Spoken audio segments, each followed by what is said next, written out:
Hey there. Welcome to episode 383 of the Find Your Food Voice podcast. I am Julie Duffy Dillon, registered dietitian, and I am so glad you are here. If you're new to the podcast, welcome. Here we discuss all options to help you to move away from dieting or restricting your food intake. I hope this episode is one that helps you to have some new ideas, new tools to just educate you on your own journey to repairing your own complicated history with food.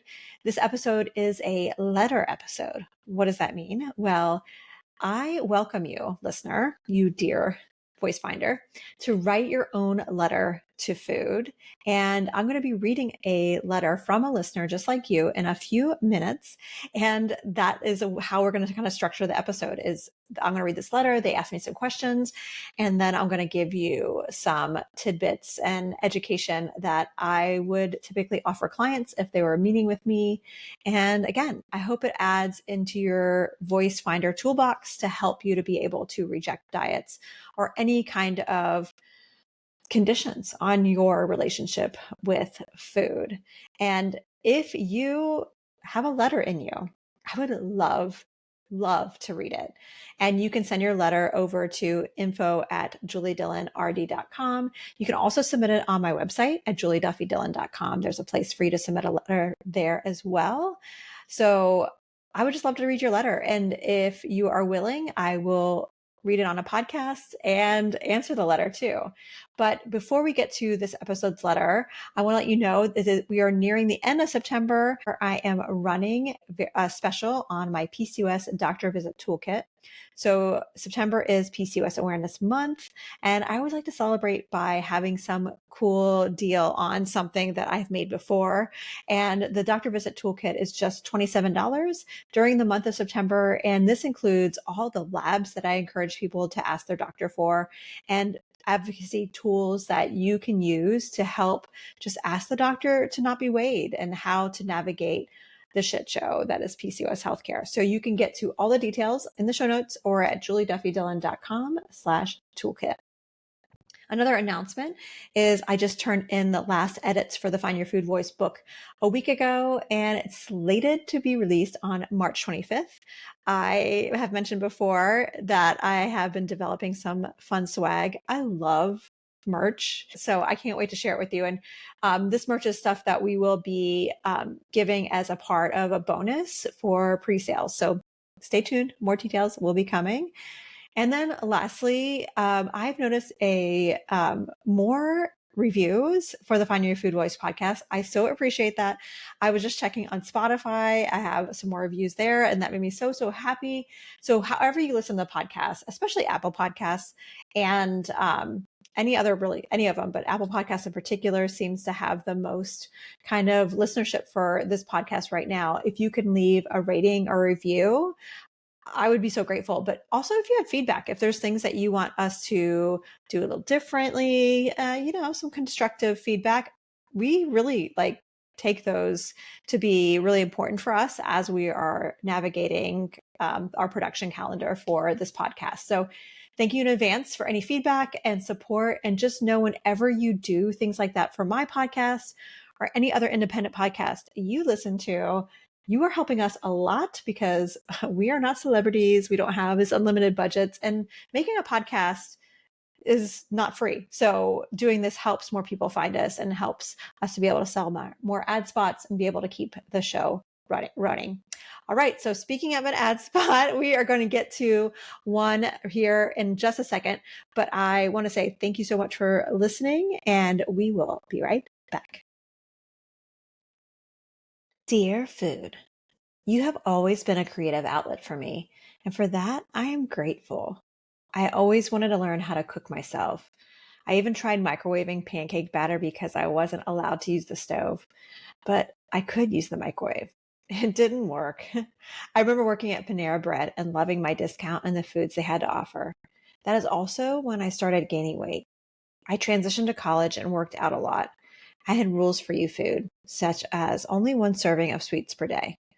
Once married, I really gained weight after cooking many luxurious fatty foods, such as fettuccine alfredo, frequently.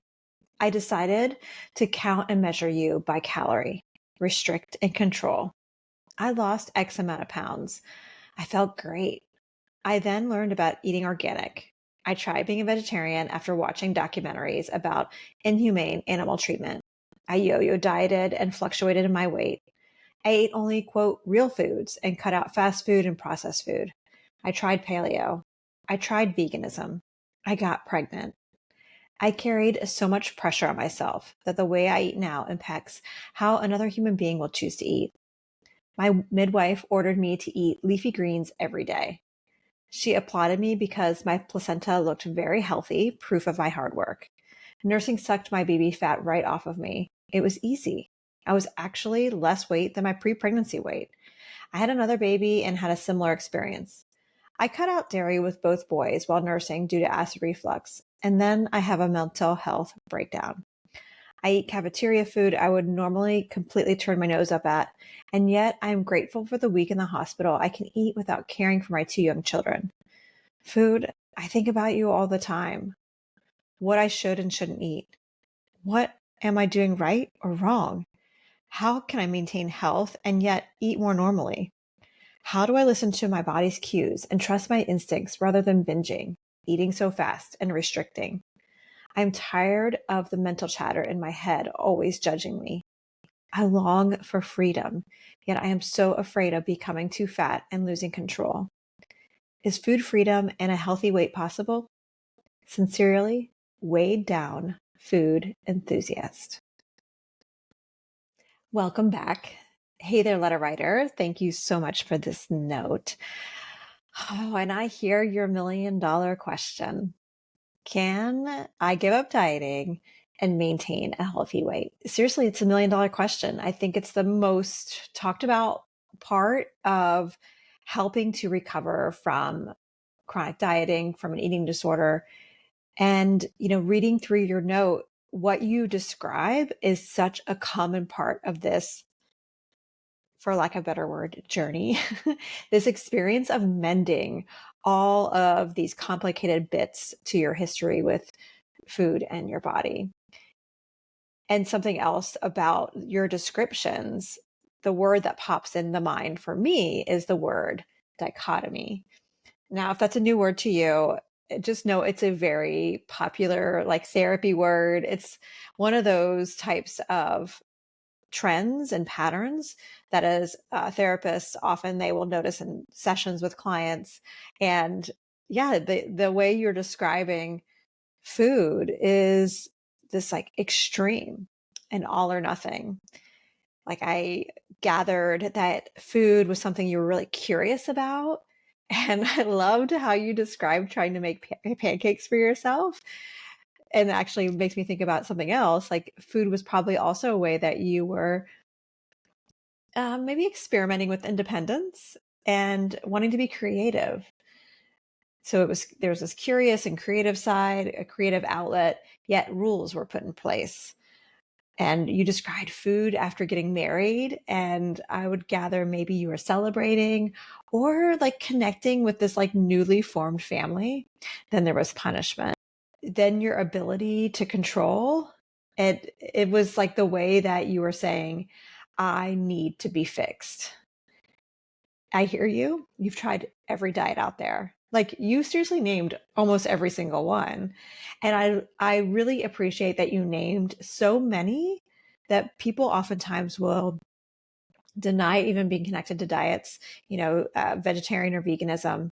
And as I say that, if someone is vegetarian or vegan, it doesn't automatically mean that they have some problematic relationship with food.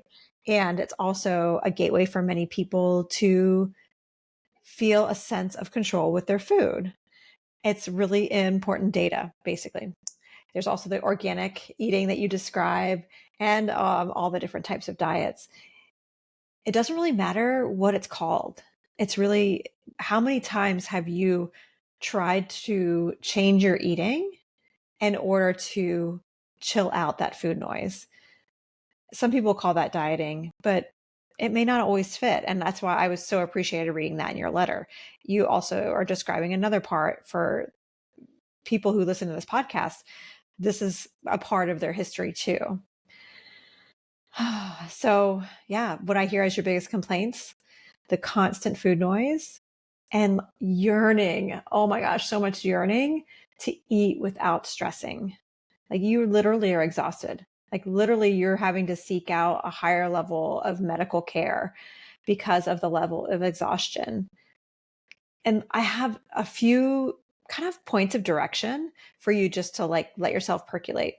And if you're listening and you're not the letter writer, thanks for joining the conversation. And I would encourage you to do the same. Just take some of this in as education, information, and yeah, let yourself discern if these are some things that you want to explore in your own life. So, something that you said, letter writer, that I found to be really important is that you say that listening to your cues isn't working. Like doing the non-diet work isn't working as evidenced by, that's a very like dietitian kind of sentence structure there.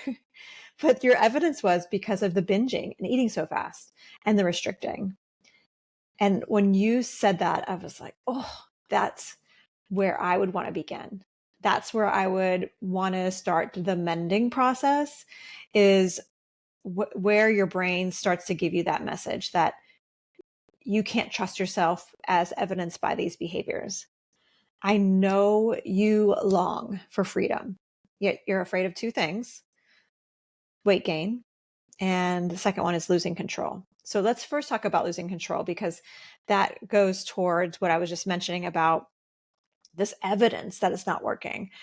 You're losing control. So that's the evidence that intuitive eating or non-diet stuff, like that's how you know it's not working. And I gently but firmly disagree with you. There's this thing that I like to talk about called the pendulum.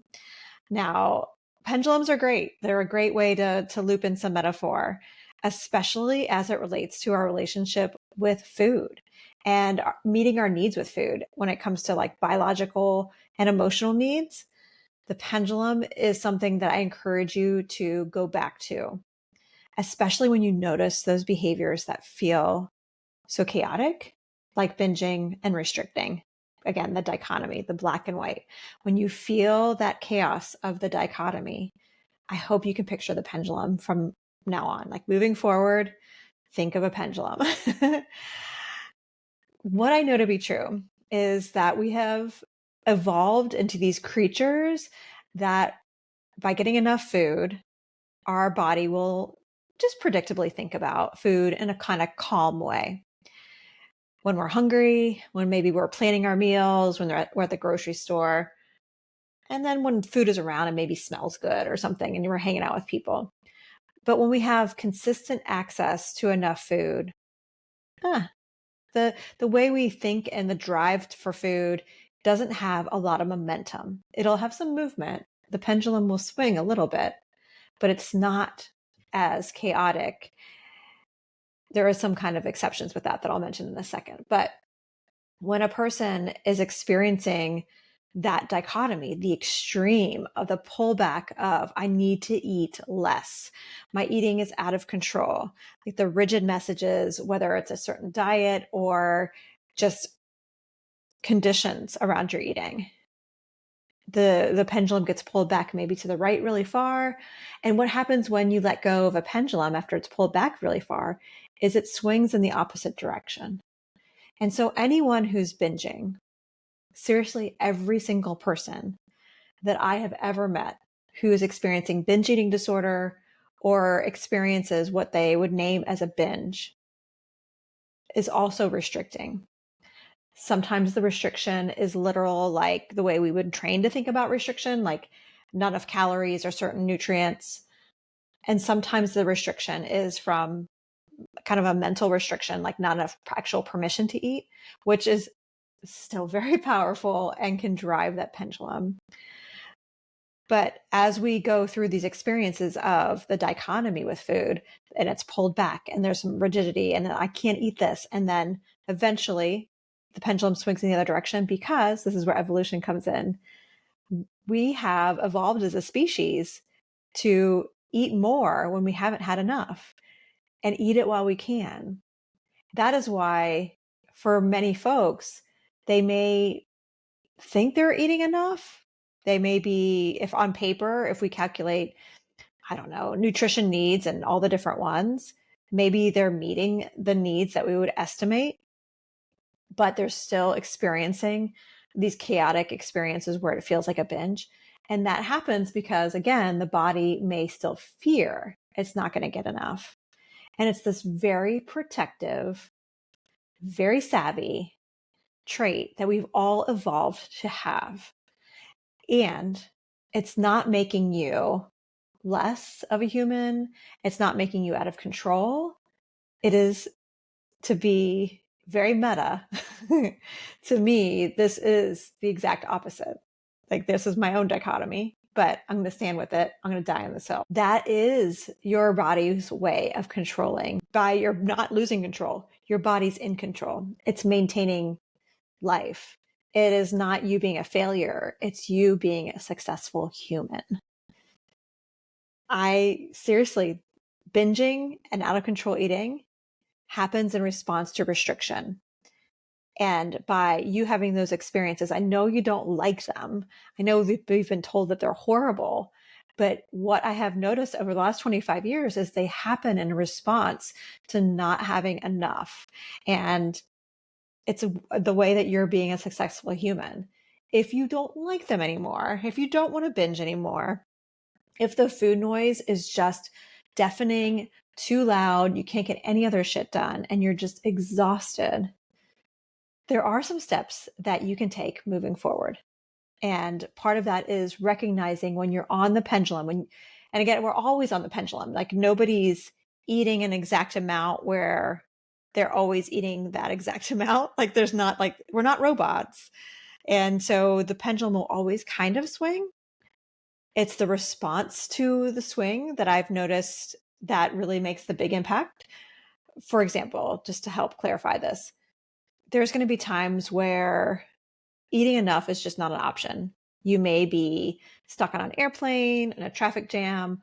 You may have experienced grief, or you have the flu or something like that. And so there's these times where you're not eating enough.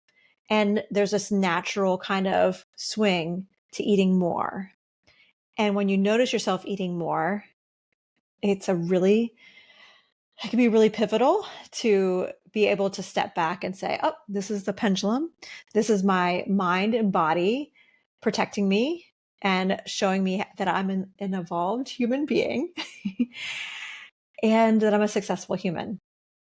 Whenever my kids get sick and they are not able to eat that much, as they're starting to recover and I can tell their appetite's picking up, I like them just to have a heads up. Yeah, you may notice that your body's recovering, and so you're just extra hungry. Let me know if I'm packing enough in your lunch. Let me know if you need more, or if you need certain things to feel more satisfied as your body's recovering from not getting enough. And if no one's ever told you that information before, you can tell that to yourself. Because what I'm gathering from you, letter writer, and for anyone else who relates to that letter, you have experienced diet trauma. And not enough people have named this as a trauma. This is a very big T trauma, another therapy term. There's little T trauma and there's big T trauma. Diet trauma is a big T trauma for a reason. We need food to survive as a human being. Having it withheld, whether it's for a diet to lose weight or starvation because of poverty, neglect, genocide, I know that all those have different other traumas attached to it. And we don't necessarily need to say which one's worse, but having your food restricted for whatever reason, whether it was something that you did because you wanted to lose weight to fit in a dress or something, or if you were trying to help your body to access some types of healthcare, that is a trauma. That is a big trauma to be told you need to withhold your food. So with that all being said, when you notice the binging, when you notice the restricting, if there's a way for you in the moment to eventually be able to name the pendulum, I'm experiencing that pendulum right now. It's going to bring you back to the present, and it's going to help you to not get as swept up into what is really provoking all this chaos, because that's what I hear. You want to get the fuck away from this chaos. You've had enough chaos. You want to be able to enjoy your life. All right, so I'm going to move on to another point, but if you want more information on this, you need more support in this area. I love Jess Baker's book called Land Whale. Chapter 4 goes into this in such a beautiful way. She names the pendulum as diet land versus donut land. And she describes this yearning, like you do, letter writer, to just feel like you're eating normally. And we have so few people in our lives that are eating without diets.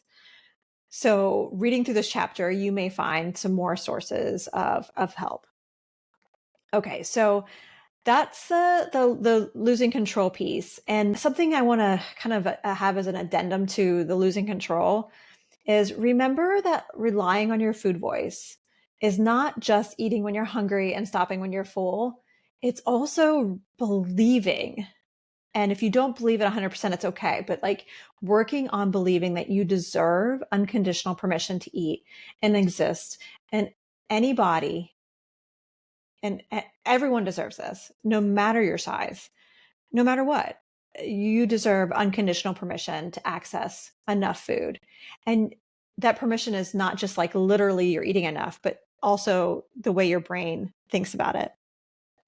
That's why it really comes down to, do you believe you deserve to eat enough? What I want to turn to now is talking about healthy weight. You mentioned this long for freedom, yet you are so afraid of your weight changing. This is where it's really important for us to really consider body size and health. Is the information really telling us that we have to be a certain size to be healthy? Now, we have over 100 years of dieting data, and we certainly know without a doubt, haven't we studied it enough, folks, that short-term diets do things to improve health, and many, many people can do that. And people on the statistical extremes of BMI, those are the folks where causation has been found with body size. But for the rest of us, we don't have that. We just have a correlation, meaning there's just a relationship there. Now, for folks who are at a very high weight and statistical extreme, meeting the criteria for a body size that research has shown a causation with health issues, we still don't have an intervention that doesn't add more risk factors, because what we know about dieting is it just adds more harm in the long term. Every single diet, yeah, short term, it does stuff. We have over 100 years of data, 100 years of data to show us that just about every diet works, quote, in case you're not watching on YouTube, works to improve health. Doesn't matter which one. But the long-term data, yeah, no, it's shit. It's a shitty tool. For most people, diets are going to make your insulin levels higher, your blood sugar higher, your blood pressure higher, your cholesterol higher. It's going to impact negatively your mood and your body image. It is not a health promoting behavior. And what you're experiencing, letter writer, is such a great example of why diets don't work. And that's why, like, when you are talking about your body size at this lower weight, is it really healthy for you? I just don't think it is. So focusing on weight loss, what I also know about it is that it impacts that pendulum that we talked about earlier. So focusing on